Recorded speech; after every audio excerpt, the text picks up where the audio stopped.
Right చూస్తున్నాం. అడ్లూరు లక్ష్మణ్ మంత్రి మాట్లాడుతూ కవితను గాంధీ భవన్ మెట్లు కూడా ఎక్కనివ్వమని ఆయన మాట్లాడారు. ఇక కవిత కూడా తాను ఏ పార్టీలో చేరననే విషయాన్ని కొద్దిసేపటి క్రితమే స్పష్టం చేశారు. కానీ గతంలో ఆమె కాంగ్రెస్ లోకి రావాలని చూశారు. ఈ విషయాన్ని ముఖ్యమంత్రి రేవంత్ రెడ్డి కూడా అడ్డుకున్నారు. ఈ నేపథ్యంలోనే రేవంత్ రెడ్డికి హరీష్ కి లింకు పెట్టి ఆరోపణలు చేస్తున్నారని చెప్పి కూడా కాంగ్రెస్ నేతలు గతం నుంచి కూడా విమర్శలు చేస్తున్నారు. ఒకవేళ హరీష్ రావు ముఖ్యమంత్రి రేవంత్ రెడ్డి కాళ్లు పట్టుకున్నారో లేకపోతే ఒకే విమానంలో తిరిగి ఉంటే అప్పుడే ఎందుకు ఈ ఆరోపణలు చేయలేదు అనేటువంటి విషయాన్ని కూడా ప్రశ్నిస్తున్నారు. అప్పుడు మాట్లాడాల్సిన కవిత ఇవాళ ₹1,00,000 కోట్ల కుంభకోణానికి సంబంధించిన వ్యవహారంపై సిబిఐ విచారణ కోరుతున్న తరుణంలో ఈ వ్యవహారాన్ని తీసుకొచ్చి కేవలం గ్లోబల్స్ ప్రచారానికి మాత్రమే తెరలేపారు అనేటువంటిది కాంగ్రెస్ నుంచి వస్తున్నటువంటి రెస్పాన్స్. ఇక ఇప్పటికే బీజేపీ కూడా దీనిపైన రెస్పాండ్ అయింది.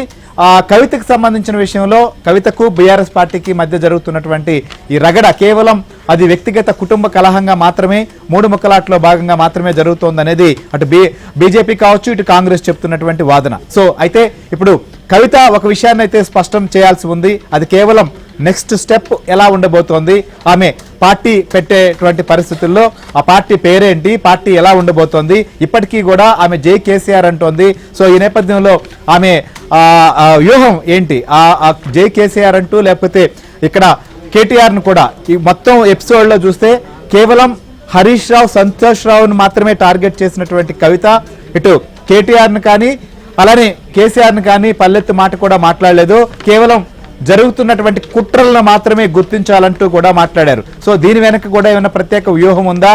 సో కేవలం తమ కుటుంబం బంధువులు అందరూ ఒకటేగా కలిసి పెరిగినటువంటి వారైనప్పటికీ ఇక్కడ ఆ వేరియేషన్ ఎందుకు వస్తుంది, తనను ఇబ్బంది పెట్టింది ఆ ఇద్దరనే మాత్రమే భావిస్తోందా? సో లెటర్ లీక్ దగ్గర నుంచి ఇప్పటి వరకు జరుగుతున్నటువంటి పరిణామాలపైన అందరూ కూడా కేటీఆర్ లెటర్ లీక్ అయిన సందర్భంలో కేటీఆర్ పైన కూడా చాలా మంది అనుమానాలు లేకపోతే సోషల్ మీడియాలో ప్రచారం జరిగింది. కానీ ఇప్పుడు చాలా స్పష్టంగా సంతోష్ రావు హరీష్ రావు మాత్రమే అని కవిత చెప్తున్నటువంటి పరిస్థితి చూద్దాం. సో ఈ నేపథ్యంలో కవిత నెక్స్ట్ స్టెప్ ఏంటి, సో ఎందుకు ఇవాళ పార్టీ సంబంధించిన విషయం పైన క్లారిటీ పూర్తిగా ఇవ్వలేదు అనేది ఒక అంశం. ఇక కవిత చేసినటువంటి కామెంట్స్, ఆరోపణలు, బీఆర్ఎస్ పార్టీ పైన, నాయకత్వం పైన, అందులో ఉన్నటువంటి ముఖ్య నేతల పైన చేసినటువంటి విమర్శల పైన కూడా బీఆర్ఎస్ రియాక్షన్ ఏంటనేది మనం ఒకసారి చూద్దాం. సో మనతో పాటు నరసింహరావు బీఆర్ఎస్ కార్యాలయం నుంచి కూడా మనకు అందుబాటులో ఉన్నారు. ఇక ఏదైతే జాగృతి భవన్ దగ్గర నుంచి ఇదే విషయానికి సంబంధించిన దానిపైన స్పందించేందుకు రాజేష్ మనతో లైవ్ లో జాయిన్ అయ్యారు.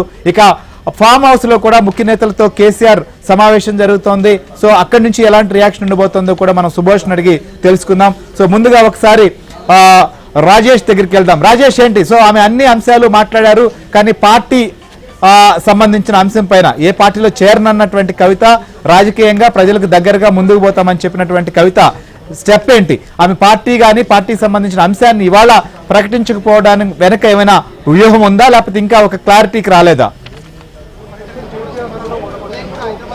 ఖచ్చితంగా ఆమె తనకంటూ ఒక రాజకీయ వేదికను ఏర్పాటు చేసుకోవాలన్నటువంటి ఆలోచనలోనే కవిత ఉన్నట్లు తెలుస్తుంది. ఎందుకంటే ఇందాక దాదాపు గంట సేపు కవిత మాట్లాడినటువంటి యొక్క ప్రెస్ మీట్లో అనేక అంశాలను ఆమె చెప్పే ప్రయత్నం చేస్తున్నాయి. చివరగా రాజకీయంగా జరిగినటువంటి ఇబ్బందులను మాత్రమే బయట బాహ్య ప్రపంచానికి మా పార్టీ కార్యకర్తలకు తెలవాల్సిన అవసరం ఉంది, దానికోసమే ఈ మీడియా సమావేశాన్ని ఏర్పాటు చేశాను. దానికి తోడు 25 ఏళ్ల పాటు బీఆర్ఎస్ పార్టీలో తనవంతుగా చేసిన కృషిని, తనవంతుగా చేసిన త్యాగాలను గుర్తించకుండా పార్టీ నన్ను సస్పెండ్ చేయడం వెనకాల ఉన్నటువంటి ఆ ఇద్దరు వ్యక్తుల అసలు రూపాన్ని బయటకు చెప్పడమే అసలైనటువంటి తన కర్తవ్యంగా చెప్తూనే కవిత సమావేశాన్ని ఏర్పాటు చేశారు. దాంతోపాటుగా ఏ రాజకీయ పార్టీలో కూడా ఇప్పట్లో వెళ్ళి జాయిన్ అయ్యేటువంటి అవకాశం లేనట్లు కూడా కవిత చెప్పే ప్రయత్నం చేశారు. దీన్ని బట్టి చూస్తే ఖచ్చితంగా రాజకీయంగా ఓ వేదికను ఆమె ఏర్పాటు చేసుకునే ఆలోచనలో ఉన్నట్టు తెలుస్తుంది. కుటుంబ సభ్యులము వేరు, రాజకీయాలు వేరు, రాజకీయాల్లో పదవులు వస్తుంటాయి పోతుంటాయి. కేవలము తన తల్లిని, తన తండ్రిని, తన అన్నను కవితగా తనను కేవలం తన కుటుంబంలో ఉన్నటువంటి ఈ ముగ్గురిని కలవకుండా చేసేందుకు మాత్రమే కుట్ర జరుగుతుంది. ఈ కుట్రకు తెరలేపింది హరీష్ రావు, సంతోష్ రావు.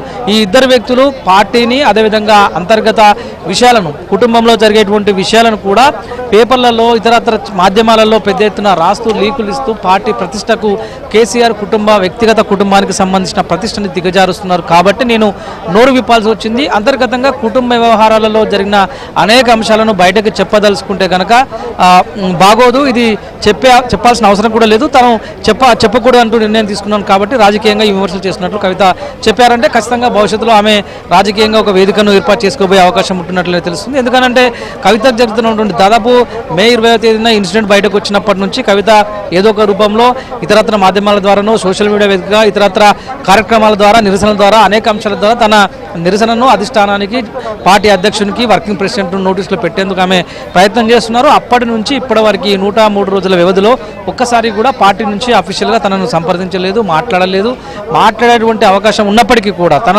చిన్న కొడుకు అమెరికా పర్యటనకు వెళ్తున్న సందర్భంలో కూడా తాను ఫామ్ హౌస్కి వెళ్ళి కేసీఆర్ గారి ఆశీర్వాదము తన తల్లి ఆశీర్వాదం తీసుకున్న సందర్భాన్ని కూడా ఇతర పత్రికలకు ఇతర ఛానల్స్కి వ్యతిరేకంగా దాన్ని వ్యతిరేకంగా ప్రచారం చేయించే విధంగా ఇద్దరు హరీష్ రావు సంతోష్ రావులు వార్తలు ప్రచారాలు చేసిన దుస్థితికి వాళ్ళు దిగజారనంటూ కూడా ఆమె చెప్పే ప్రయత్నం చేస్తారు. తాను వెళ్ళింది కేవలము తన చిన్న కొడుకు అమెరికా పర్యటన నిమిత్తం ఆశీర్వాదం కోసం వెళ్ళిన అంశాన్ని పత్రికల ద్వారా ఛానల్స్ ద్వారా ఇతరత్ర మాధ్యమాల ద్వారా కేసీఆర్ కనీసం కవితను ఇంట్లోకి కూడా రానివ్వలేదు, గన్మెన్లతో బయటనే ఆపించారంటూ చేసినటువంటి ఈ నీచ సంస్కృతిని బయట పెట్టడమే తన అసలైన ఆవేదనగా అసలైనటువంటి ఇబ్బందికర అంశంగా బయటకు చెప్తున్న తప్పితే ఇందులో వేరే ఉద్దేశం లేదంటూ కూడా ఆమె చెప్పే ప్రయత్నం చేశారు. ఇక రాజకీయ పార్టీలకు